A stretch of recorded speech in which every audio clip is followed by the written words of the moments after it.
이어서 2탄입니다. 그러니까 내용 증명을 보내도 안 하고 해서 소송을 하게 되는 거죠.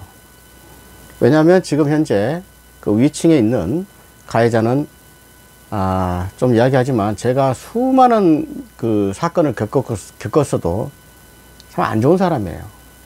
근데 최소한의 성의 표시는 해야 될 거 아닙니까? 와서 보고. 근데 전혀 와보지도 않아요. 그리고 그 세시를 제가 그랬습니다. 어떤 경우든 이거는 세시 교체하지 않고서는 방법이 없다. 전화가 통화되었을 때. 그래서 제가 소송을 했죠. 이것도 잘 들어야 돼요. 간단합니다. 그 가해자 위층에 주소를 알아내는 거는 그냥 아무것도 아니에요. 소송만 하게 되면 돼요. 그럼 소송하게 되면 그 소송이 그 소송 정본이 송달이 될 거 아닙니까? 누구한테? 가해자한테. 자, 가해자, 피해자 이렇게 하겠습니다. 통상 원고, 피고 해도 되고. 자, 원고가 저니까. 근데 여러분들 소송을 하게 될 때는 뭐 대단한 거 없어요. 자기가 소송을 제기하면 원고고 상대방은 피고가 되는 거고. 근데 여기서는 좀 그 원고, 피고 하게 되면 이해가 안 되니까 그냥 가해자, 피해자로 그냥 그 용어를 통일시킬게요. 그러니까 가해자 측에서 이제 곧바로 소송을 제기하니까 뭐 한 달 걸렸나? 하여튼 요 날짜는 또 제가 다 기억을 못 하니까 벌써 1년 반 됐기 때문에 곧바로 이제 주소 보정이 날라오는 거예요.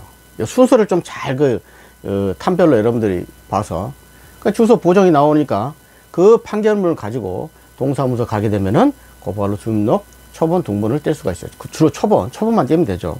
요즘엔 등본은 잘 안 떼줍니다. 판결문이든 집행문 가져가도 개인정보 때문에. 그러니까 주소를 하게 된 거죠.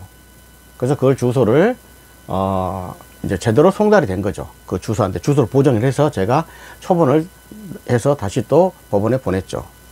이런 거는 그냥 ABC 뭐 어려운 것도 없고. 그래서 송달 되고 나니까 연락이 왔죠. 이제 호들짝. 그래서 제가 그랬습니다. 그렇게 전화를 2, 3개월 동안 받지도 않더니 이제 와서 무슨 소리냐. 이제 소장 받으니까 누구나 그렇죠. 일반인들은 그냥 소장 받으면은 상황이 좀 달라져요. 그리고 이거는 물이 위에서 아래로 흐르는데 제가 질 일이 뭐가 있겠어요. 그냥 술을 해주면 그만이죠. 저는 수동안 지금 제가 임대업을 하면서 제가 만약에 가해자 입장도 됐었단 말이에요. 이따도 가해자 입장도 있어요. 제가 그 파트를 해서. 그럴 때는 처리해 주면 되는 거예요. 이번에 3시간 문제다 그러면 몇백만 원 들여 3시를 싹 개최해 주면 결론은 자기 집이 좋아지는 거예요.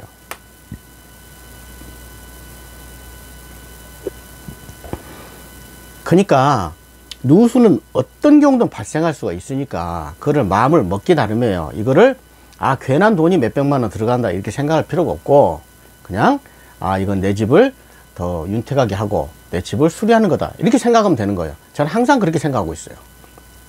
근데 안 해주는 거야. 그리고 나서 한 얘기가 저보고 그거를 그 설비업자 모든 거를 원인이 뭔지 그거를 파악을 하라는 거예요. 그래서 이미 파악을 했다. 아까 그랬잖아요. 제가 설비업자 동네에 저는 인프라가 다 있으니까 그 설비업자를 항상 모든 걸 그래야 됩니다. 여러분들 변호사를 알게 지낼 때도 한 2~3명. 이렇게 우리 같은 법무사나 행정사를 알게도 2~3명. 그래야 언제든지 이렇게 비교 판단할 수가 있는 거예요. 그래서 설비업자를 제가 어쨌든 저는 원래 한 10명도 넘게 알지만 그래서 한 분한테 부탁을 해서 그분이 흔쾌히 왔죠. 제가 그분한테 도움을 많이 주고 있으니까. 근데 이건 두 가지다. 내가 얘기를 했어요. 이미 설비업자가 왔다 갔다. 당신 임차인한테 얘기를 들어봐라. 왔다 갔는지. 가만히 있는 거예요. 다 들었겠죠. 그래서 원인이 세시다. 세시를 교체해야 된다. 그래도 안 되면은 왜 누수는 또 발생할 수 있으니까 싱글 문제다. 위에 그 지붕이 잘못된 거다. 참고로 제가 갖고 있는 그 빌라는 2층입니다. 밑에가 필로티 구조로 되어 있고 그 위에 2층. 아니구나. 또 내가 이렇게 밑에가 필로티 구조로 주차장 되어 있잖아요. 그 위층. 그러니까 밑에가 한 층이 있고 그 위로 제 그 집 위로 2개 층이 있는 거죠. 이런다니까 이렇게 안 보고 하면 내 집인데도 그래요. 그래서 이거는 위에 층에서도 그 문제가 있을 수 있다. 또 나오지만 추후에 법원 감정원 걸로는 옥상 문제하고는 아무 관심이 없다, 관련이 없다 이렇게 나와 있었어요. 아무튼 또 지금 이거 현재만 이야기하면, 그래서 이미 설비업자가 세시에 문제가 있다. 이거는 실리콘 공사 이렇게 땜빵으로 해가지고는 되질 않는다. 세시를 전체적으로 이 안방 쪽이었거든요. 그 안방 쪽에 있는 위에만 그 세시를 교체해서도 안 되고 전체를 통으로 갈아야 된다. 이렇게 나와 있다. 들은 채를 안 하는 겁니다. 그래서 이제 길어진 거예요. 그래서 계속 이제 진행이 되고, 그 다음에 이제 드디어 그 사이에 지금 보니까 뭐 중비서면, 답변서, 뭐 통보서 뭐 엄청 왔다 간 겁니다. 근데 끄덕 없죠. 그리고 나서 또 이야기, 이제 자기도 안 되겠다, 주변에 알아봤겠죠. 안 되겠, 생각을 해 보십시오, 여러분들. 설비업자한테 와서 공사를 완료했다는 그 비용이, 총 비용이 얼마라고 그랬어요? 제가 12만원. 아니 도대체 위에 그 폭우 물이 줄줄줄 샌 천장이 했는데 12만원 공사를 하고 그게 공사 완료라고 말이 되는 겁니까, 이거? 만약에 지금 나는 지금 현재도 아직 안 끝난 진행형이니까, 당신 같으면 이걸 보고 물이 줄줄줄 새는데 내 입장에서는 현재 내 살고 있는데 임차인한테 피해를 안 줘야 되니까, 그렇다고 내가 그거를 고치서도 안 되고 그대로 보존해야 되니까 이렇게는 할 수 있겠죠. 그럼 소송이 더 길어진단 말이에요. 내가 윗집에 가서 그 물을 안 따주니까 고칠 수가 없잖아, 이걸 해주고 싶어도. 그러니까 어쩔 수 없이 위층에서 그걸 용인하지 않고서는, 또 세입자도 그 자기 주인이 얼마나 단속을 했는지 문 열어주지도 않고 문 두드려도 이제 보여주지도 않는 거야.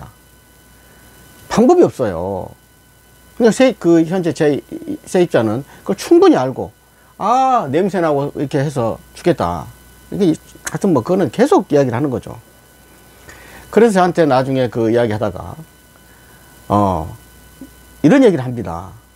그러면 당신이, 나는 이미 내가 알고 있는 설비업자가 이렇게 했으니까 당신 설비업자를 가가지고 그거를 원인 파악을 해라, 누수 원인 파악을 해라, 탐지기 갖고 하든 뭐든. 안 하는 거예요. 그리고 자기는 공사를 완료했다는 얘기만 계속해요. 여러분, 이미 공사 완료를 했다고 해서 8월 21일 날 2020년 한 이후에 2020년도에 폭우가 어마어마해요. 나중에 법원 감정인 얘기가 또 나오는데, 거기는 그 날짜별로 쫙 이야기가 나오더라고. 근데 9월 12일 날 엄청난 또 추가 누수가 한두 번 다니고 계속 발생했잖아요. 그리고 그 사진을 다 제출했어요. 결과 이제 좀 나오지만은 자기 이야기 안 되지 않습니까?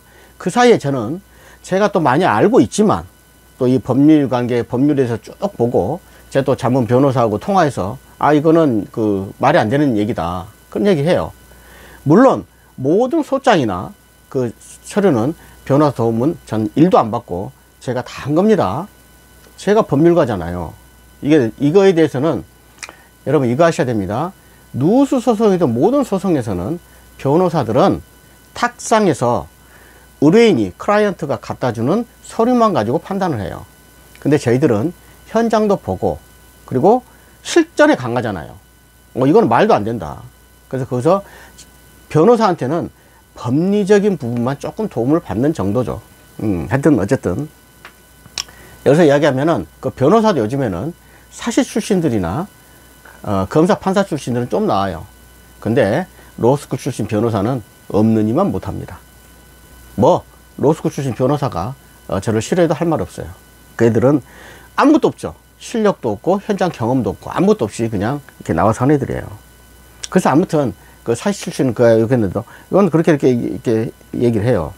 그래서 제가 이제 이렇게 쭉 나오니까 어느 시점이죠? 2021년도겠죠? 이제 해가 넘어서 조정 신청을 하라고 법원에서 나옵니다. 그래서 제가 나갔죠.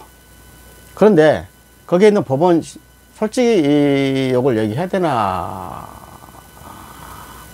말아야 되는 어떤 부분도 있는데, 아무튼 뭐 그 조정에 나갔어요. 그런데 저는 거기서 그 여러분들 조정위원은 그 판사가 아닙니다. 여러 가지로 구성이 됐어요. 근데 그 사람이 누군지는 저희들도 모르죠. 뭐 교수 출신일 수도 있고, 법원 검찰직 직원인 법무사일 수도 있고, 그 다음에 현재 변호사일 수도 있고, 뭐 그런 유사 직종에 근무하는 사람이 조정위원으로 나와요. 그때는 그 여성이었던데 젊어요. 많아봐야 40대 초반이나. 굉장히 열심히 조정하려고 하더라고요. 그래서 제가 그 얘기 딱 한마디만 했습니다. 저는 바라는 게 없다. 제가 이 소장이, 아까 그거 얘기를 안 했는데, 공사이행 소장입니다. 이 누수 사건은 두 가지로 할 수 있어요. 공사를 이행하라 하는 소장을 할 수가 있고, 손해배상 소송으로 할 수가 있어요. 두 개를 결합할 수도 있는 거예요. 근데 저는 공사 이행에다만 집중을 했어요.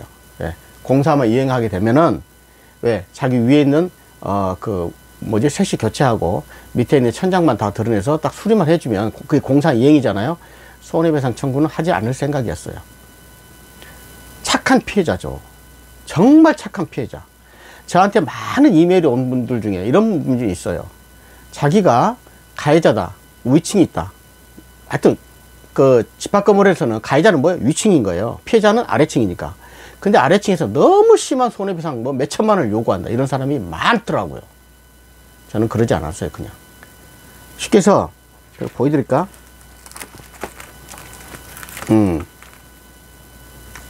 나오면 안 되나? 이렇게.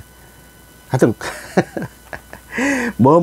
가단 그래가지고, 공사 이행 등 그랬어요. 공사 이행이에요. 그러니까, 뭐, 이게 아까 말씀드렸지만, 서류가 지금 아주 한뭉탱이 되니까 이렇게 많단 말이에요. 그래서, 공사 이행만 해달라. 그 조정위원한테 그랬죠.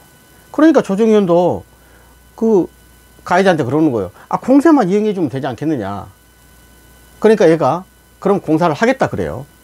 그러면, 그렇게 말로 해서는 안 된다. 그럼 다음에 조정계를 잡아라. 나는 공사 이행하겠다 하면은, 공사 이행한 거를 보고 조정조서에 사인을 하겠다. 여러분, 조정조서나 화해조서일 때는 그때도 한번 얘기했지만, 합의할 때는 조심해야 되는 거예요. 조정조서나 화해조서는 확정 판결과 동일하다. 머리에다 꽉 박히십시오. 확정 판결이에요. 그러니까, 지금 얘는 얼마나 많은 거짓말을 하고 있는데, 공사를 해주겠다 하고 거기다 사인을 못 하겠다 그랬지, 내가. 그러시냐. 그러니까, 조정위원도, 이분은 굉장히 많이 알고 있는 분이구나 생각을 했겠죠. 뭐 제 신분 얘기 안 했으니까. 그래서 안 하고 말았죠. 근데 여러분, 공사를 했을까요? 안 했을까요? 공사 이행한다고 그랬는데 안 하더란 얘기입니다. 그러고 나서 한 얘기가, 그 법원에서 한 얘기가 딴판이죠. 자기는 공사할 만큼 했다. 나보다 그러는 거예요. 그 설비업자 가서 한번 나를 만나보라. 아니, 12만 원에 공사한 설비업자는 그냥 와서 실리콘만 쭉 바르고 한 1, 20번 바르고 간 거예요. 제가 왜 그 설비업자를 왜 만나냐고요. 자, 여기까지 하고 또 이어가겠습니다.